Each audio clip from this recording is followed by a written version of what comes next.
xoqonep. Tlali tikojsaj kutz'ij junqus lajluj re yolowem rik'in loq' laj ajaw rankaj ranlew.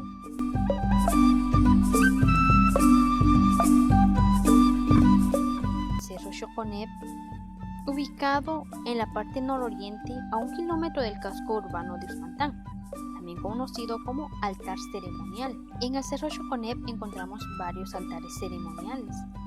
Anteriormente solo se realizaban ceremonias mayas en la parte de adentro, en la parte alta de este cerro, pero si visitamos este lugar ahora nos podemos dar cuenta de que se realizan ceremonias mayas también alrededor de este cerro.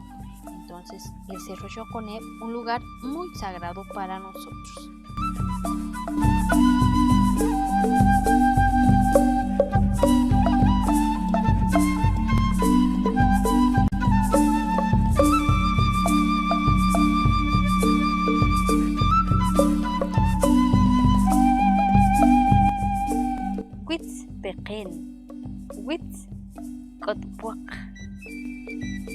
Este cerro es visible desde el centro de la comunidad y se ubica al lado sur, en la cima de la comunidad que lleva su nombre, Pequén.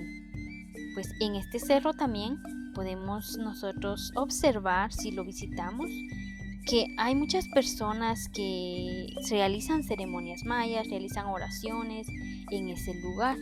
Podemos ver candelas, flores, incienso, entre otras cosas que pues ahí las personas dejan para poder regalarle al creador y formador y poder agradecer.